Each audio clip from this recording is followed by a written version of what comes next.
Welcome to the Game Before the Money podcast. I'm Jackson Michael. In December of 2022, Dan Fouts was gracious enough to get onto the phone with me and interview for the Game Before the Money radio show, which airs Saturdays on the Sports Map Radio Network at 11 a.m. Eastern, 10 a.m. Central. On this podcast will be our full interview, and it was great to have this opportunity to talk with Dan Fouts. When I first started watching football in the late 1970s, he was a quarterback for the San Diego Chargers, and the Chargers really took off once Don Coryell took over as head coach. Coryell installed the Air Coryell offense, and Dan Fouts was the master of that offense. There were great receivers as well. Charlie Joyner, Hall of Famer. He retired as the NFL's leading receiver, most career catches. A guy named John Jefferson played receiver for the Chargers for a couple of years. He not only led the NFL in receiving, but he made the most spectacular catches that you ever saw.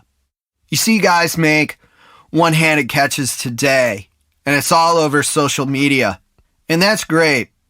But John Jefferson made multiple one-handed catches, and he did it with his bare hands. No special gloves, just the leather of the ball and the skin of his hands. Kellen Winslow, Hall of Fame tight end. Wes Chandler, also a very talented receiver in that group. The Chargers played the Dolphins in the 1981 AFC divisional playoffs. One of the greatest games of all time. Probably the best game that I've seen. So Dan Fouts is going to go over some key plays from that game. He's also going to talk about his father, who was the play-by-play announcer for the San Francisco 49ers. Fouts played his college football at Oregon, and a lot of good stories there as well. And of course, some of you younger listeners likely got to know Dan Fouts as a color analyst for pro and college football. So lean back and enjoy the Game Before the Money interview with Hall of Fame quarterback Dan Fouts. The first thing I wanted to talk about is your dad, Bob Fouts, who was a play-by-play announcer for the 49ers. What was that like growing up in that environment? Yeah, it was great because not only did he do the 49ers, but he did a lot of things around the Bay Area. And I got to go to a lot of games because of that. You were also a ball boy for the 49ers growing up. Yeah, he, because in those days, the players and the fans really had a closer relationship. And because he was their announcer, he knew everybody in the organization, and he helped me get the job as a ball boy for a couple of years. Was that while John Brody was quarterback, or why? Yes. Did you? Brody was there, yeah. Yeah. So Brody was a quarterback then. Was there anything that you kind of learned from him while you were a ball boy? Well, I learned to keep my distance from him when he was going off the field at Kezar, because he was a target a lot of the times. But no, we became really good friends because he followed my high school career and then my college career and gave me some advice when I got drafted by the Chargers. So, yeah, I mean, I count him as a friend and somebody who was influential. And were there other sports you played in when you were young, or was it strictly football?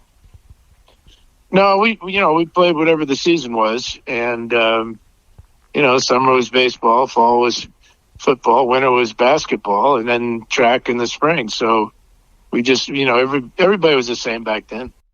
And then you end up going to Oregon. What were your college options, and why did you choose Oregon? It was the only major school that offered me a scholarship. That's interesting because, we think of you today as, you probably would have been a top prospect with the arm strength that you had. Well, our team my high school year We won the city championship my junior year. We had 11 guys get scholarships off that team, which is a phenomenal number. But we were more of a power running game, so we didn't throw the ball a lot. Oh, so that started in college then for you? Well, yeah. At Oregon. And, it's interesting. Your assistant coaches at Oregon were John Robinson and George Seifert. That's a pretty good collective of assistant coaches there. Well, don't forget Bruce Snyder and John Marshall, Gunther Cunningham. We had great coaches, no question. Oh yeah, Gunther Cunningham was an NFL head coach as well. And Bruce Snyder coached at Arizona State and at Cal. That's right. Was there anything you learned in college that helped you in the pros? What did you pick up from them? Well, I learned a lot. I mean, learned how to be a quarterback in a major college. John Robinson was our offensive coordinator. He was very, very influential in my success. I owe a lot to Robbie. We spent a lot of time together, worked very hard together with the other quarterbacks as well. And, we had some good receivers at Oregon, Bob Newland, Leland Glass, Ahmad Rashad, who was more of a tailback back then, but a great receiver as well. We had a good offensive line and a good coach calling the plays.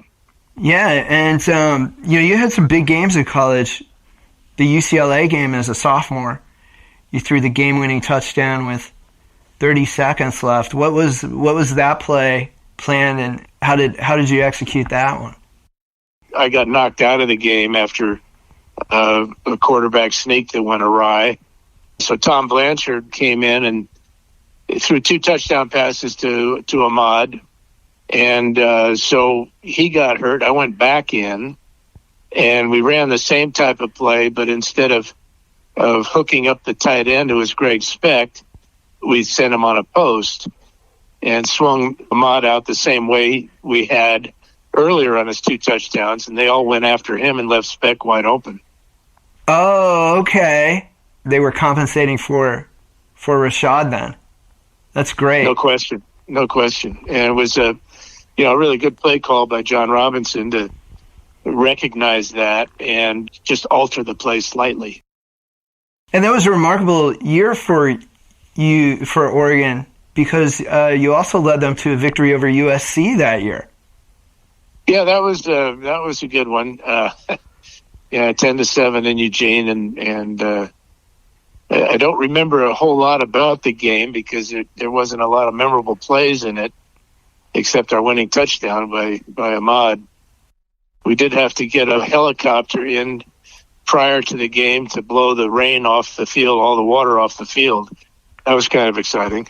Oh, really? So it was really soggy, and that, I guess, the propeller kind of helped dry it?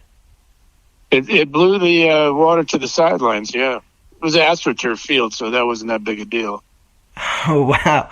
Did that happen often in Oregon with the rain? The only time I saw it. Wow. That's the only time I've heard of anything happening like that. Well, in Oregon, we improvise. I read somewhere that you didn't have a marching band for a year, too, and they hired a rock band. Do you remember that? Yeah, the rock band worked really well until the rains came, so that was the end of that. They were all electric. They had amps and everything. They were cool. It must have been fun. So you get drafted by the Chargers in 1973, and of course back then there's not the big coverage like there is today. How did you find out that the Chargers drafted you? I was sitting around the kitchen table in San Francisco with my parents, and waiting for the phone to ring, basically, just staring at the phone. And finally it rang, huh? It finally rang, and they said, "This is the San Diego Chargers," and I said, "Who?" Because I had no contact with the Chargers throughout my senior year. I had contact with very few teams, actually, but they were not on the radar. Wow. And you were on their radar, and then you come into camp, and Johnny Unitas is there. What was that like as a rookie coming in? What do you remember about showing up to camp and there's Johnny U? It was phenomenal. I couldn't have asked for a better situation than to have a living legend in the locker right next to mine, and being able to play catch with him, and after practice and being able to have a cold beer with him. Yeah, he was great. Yeah, everything I've heard from anyone who has played with him has said that he's just the consummate teammate. Well, he was the greatest because of that. He played every down. He was tough, great leader, great innovator, just smart as hell, and willing to share a lot of information with a dumb rookie like me. Well, like you said, you couldn't have learned from anyone better. And then, like 4 or 5 games into the season, you actually take over for him. Well, he had hurt it. He had hurt his shoulder, and he had very little left, to be brutally honest. He would have been a 2, and the team was not very good. So they must have flipped a coin in the coach's room and said, "Okay, heads it's Fouts, he's in." And you mentioned that he taught you some things, and actually, one thing you mentioned earlier was that John Brody gave you some advice when you were drafted. What exactly did he tell you? I don't remember exactly what Brody talked about, but we just things to look forward to be aware of that might happen. Not only on the field but off the field.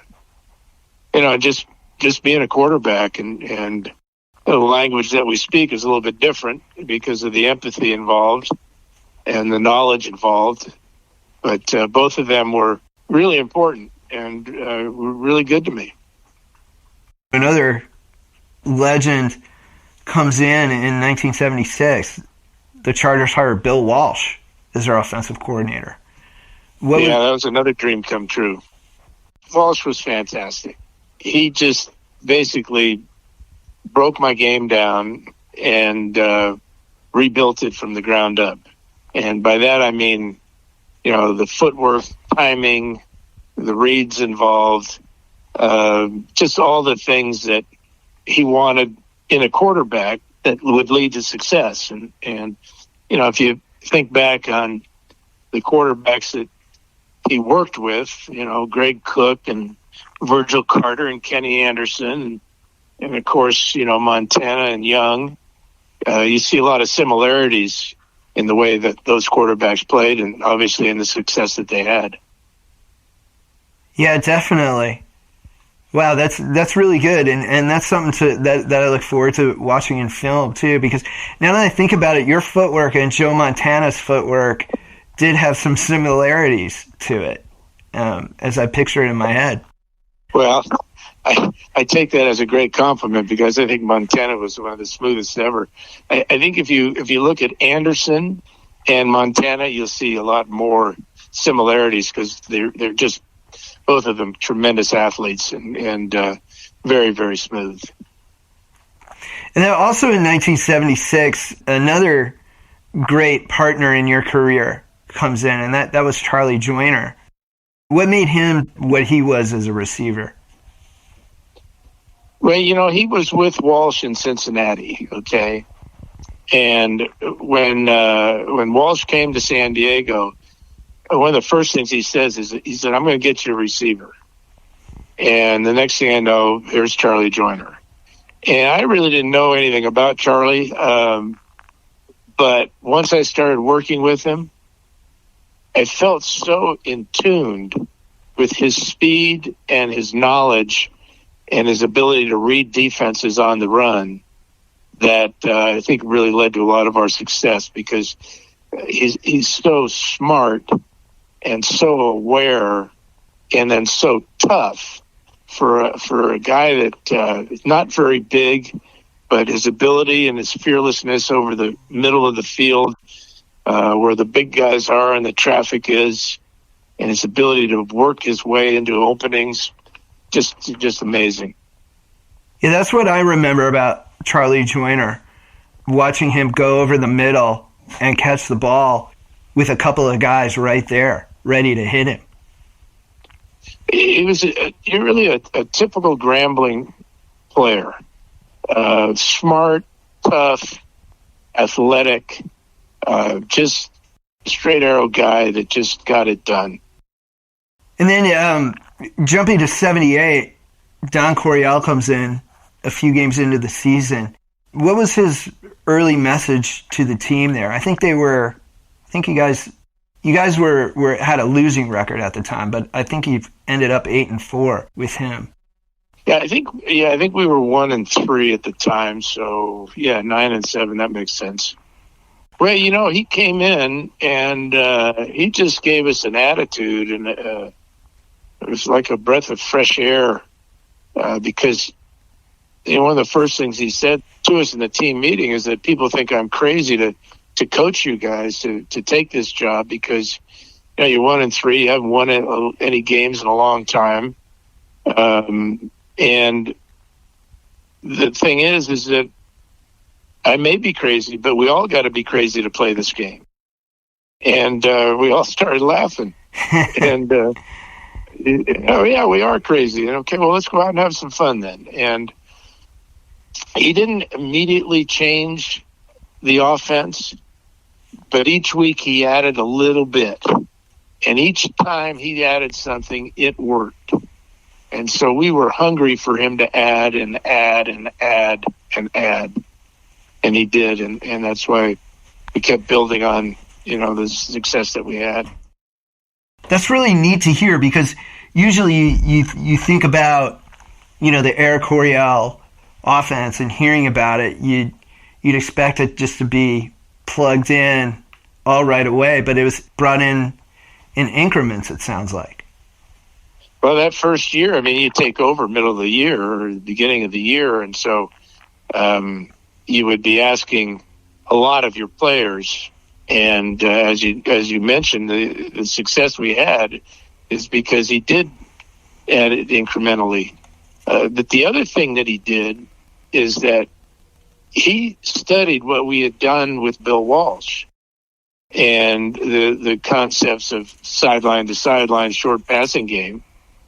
And, he said, we're going to use that stuff. We're going to use that and we're going to combine it with my stuff. And so now all of a sudden we have the beauty of the West Coast offense and the beauty of the Air Coryell offense, which stretches the length of the field. And so we had the field covered.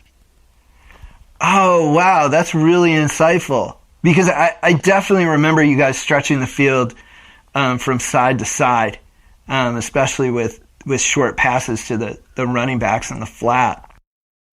Yeah. One of the guys that came in early in that Coryell period was John Jefferson, too, who made just the most outstanding catches. Was there one that stands out to you that you remember? There are so many. I have pictures in my office of him making a couple of one-handed catches, which no gloves on his and no stickum, just John Jefferson. And he did make a lot of phenomenal catches that, for me, obviously it helped me, but it jazzed up our team and the crowd. Whether even if we're on the road, the crowd would see a fantastic catch and they would be appreciative and they wouldn't like it, but they would know that they saw something special. This week the Dolphins and Chargers are playing, and that's really the one of the greatest games that I can remember is the 1981 divisional playoff between you and Miami. What was your attitude going into that game on the road?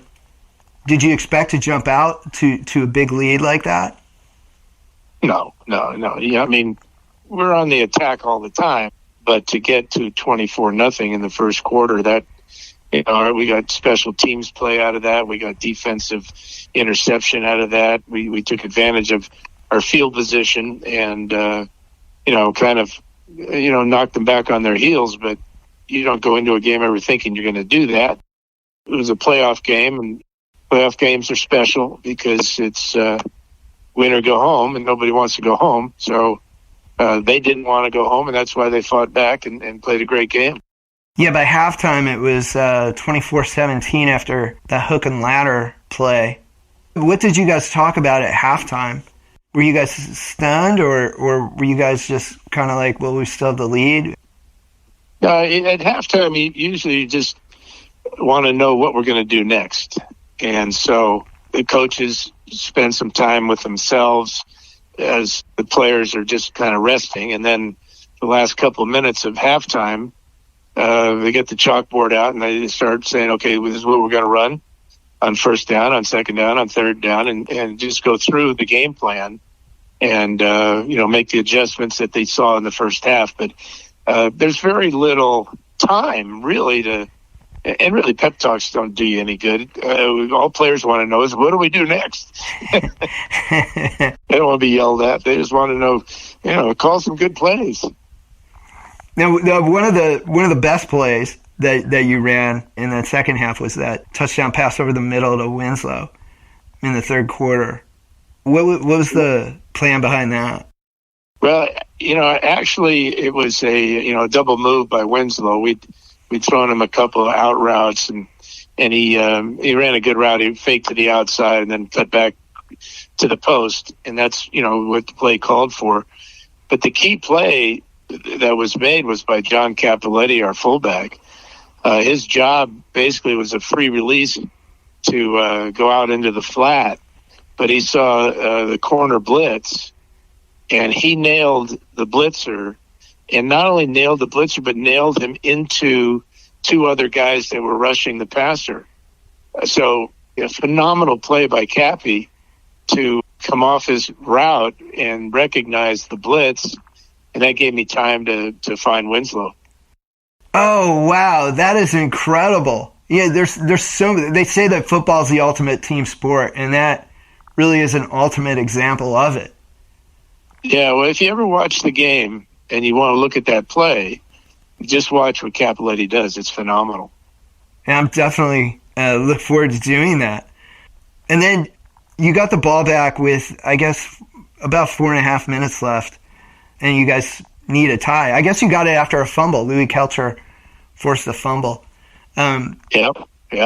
What were you telling the guys in the huddle? What was the attitude like once you got the ball back?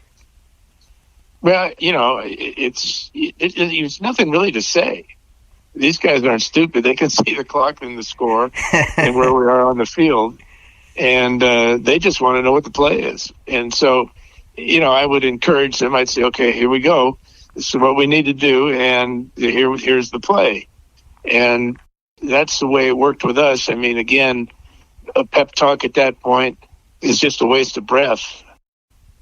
Yeah, I guess they have to be motivated at that point, no matter what. It's win or go home. Yeah, and you end up hitting James Brooks for a touchdown.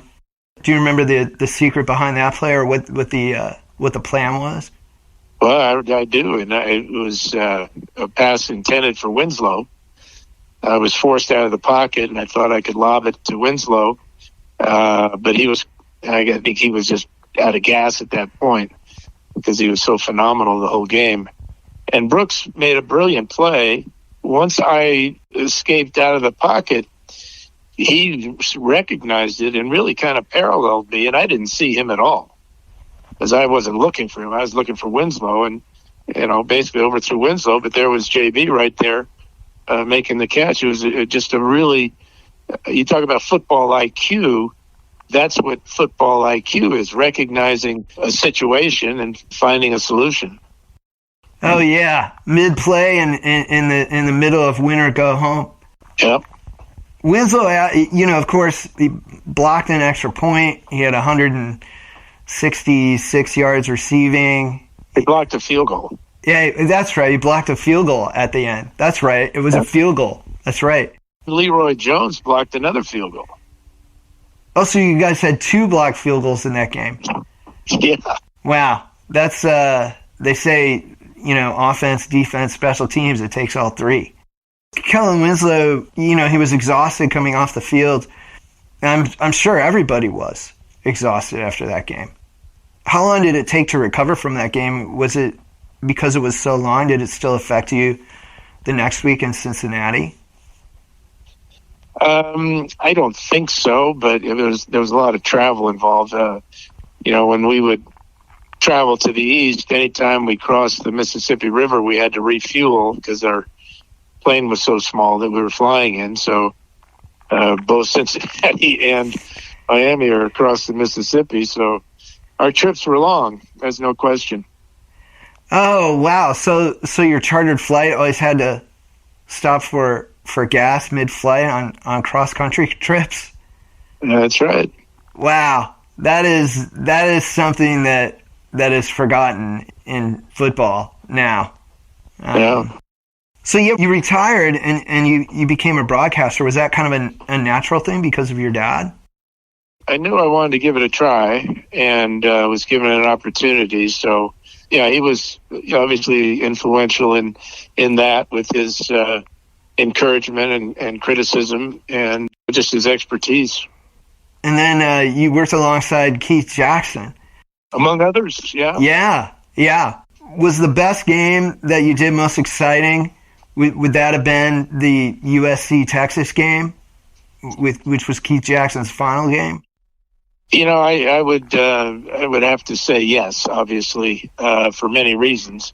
Number one, because it was Keith's last game, and we all knew it, we wanted, as a broadcast team, the same guys every week. We wanted him to go out on top and do our best to support him. And he did go out on top. His broadcast of that game was absolutely spot on.